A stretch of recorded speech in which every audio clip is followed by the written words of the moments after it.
दो मेले, दो किरदार। कब्र और मेले पर उठे विवाद और महाराजा सुहेलदेव की गाजी सालार से जंग की पूरी कहानी।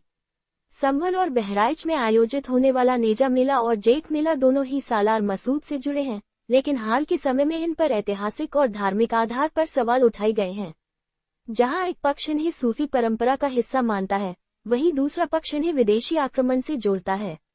Subscribe to notifications. महाराष्ट्र में मुगल शासक औरंगजेब की कब्र से जुड़े विवाद के बीच उत्तर प्रदेश में भी इतिहास के एक किरदार को लेकर विवाद शुरू हो गया है। दरअसल उत्तर प्रदेश के संभल प्रशासन ने नेजा मेले पर रोक लगा दी है।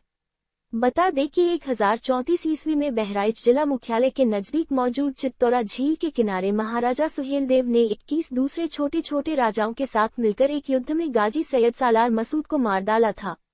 महाराजा सुहेलदेव ने सैयद सालार मसूद के शव को बहराइच में ही दफना दिया था। सैयद सालार मसूद महमूद गजनवी का भांजा होने के साथ उसका सेनापति भी था। नेजा मेला उत्तर प्रदेश के संभल में आयोजित होने वाला एक पारंपरिक मेला है, जो सैयद सालार मसूद गाजी की याद में लगाया जाता था। इस बार संभल प्रशासन ने इस मेले पर रोक लगा दी है। इस मेले का नाम नेजा इसलिए पड़ा क्योंकि इसमें एक ऊंचे बांस या लकड़ी के डंडे नेजा को सजाकर उसकी इबादत की जाती है। इसे मसूद की कब्र से जुड़ा प्रतीक माना जाता था। बहराइच में हर साल जेठ महीने मई जून में एक बड़ा मेला लगता है। यह मेला सैयद सालार मसूद गाजी की दरगाह पर आयोजित होता है, जहां उसकी कब्र स्थित है। इस मेले को जेठ मेला या गाजी मियां का मेला भी कहा जाता है। अब हिंदू संगठनों ने इस मेले पर भी रोक लगाने की मांग की है।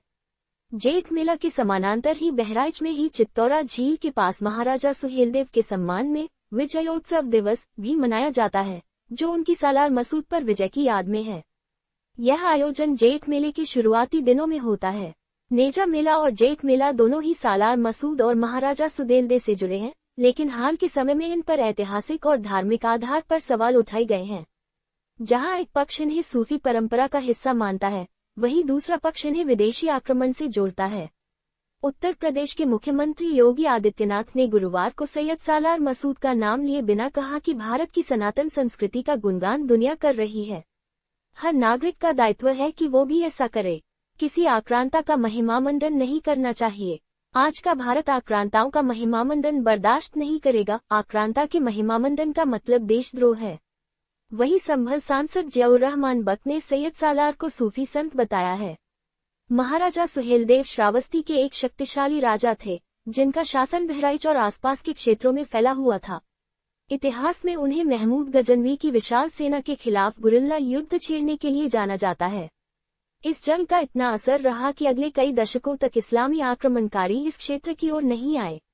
सुहेलदेव आक्रमणकारी महमूद गजनवी द्वारा भव्य सोमनाथ मंदिर की लूट और विनाश से इतने दुखी हुए कि उन्होंने आक्रमण को रोकने के लिए थारू और बंजारा जैसे विभिन्न समुदायों के प्रमुखों के साथ साथ छोटे राजाओं को इकट्ठा करने का फैसला किया। उनकी सेना ने बहराइच में महमूद गजनवी के सेनापति और भांजे गाजी सालार मसूद को हराया और मार डाला। ये युद्ध 1034 में हुआ था। महाराजा सुहेलदेव का उल्लेख 17वीं शताब्दी के फारसी भाषा के ऐतिहासिक विवरण मिराते मसूदी में भी मिलता है। मिराते मसूदी के अनुसार वह श्रावस्ती के राजा मोरध्वज के पुत्र थे और एक कुशल योद्धा थे। सुहेलदेव को उनकी वीरता और संगठन क्षमता के लिए याद किया जाता है।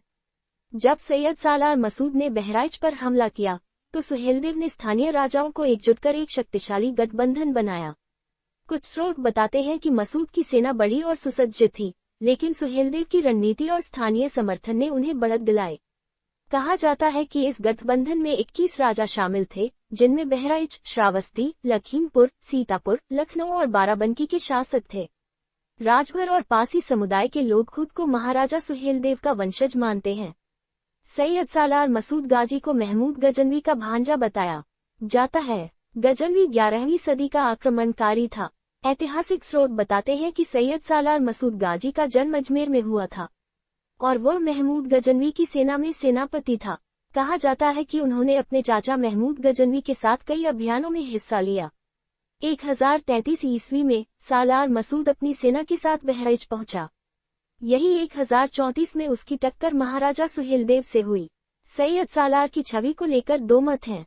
कुछ कथाओं में उसे एक क्रूर आक्रमणकारी बताया जाता है, जिसने मंदिरों को नष्ट किया और स्थानीय लोगों पर अत्याचार किए, जबकि अन्य कथाओं में उसे सूफी संत के रूप में चित्रित किया जाता है। युद्ध में परास्त होने के बाद सैयद सालार मसूद को बहराइच में ही दफनाया गया। उसके अनुयायियों ने उसकी कब्र बनाई, जो बाद में एक मजार में बदल गई।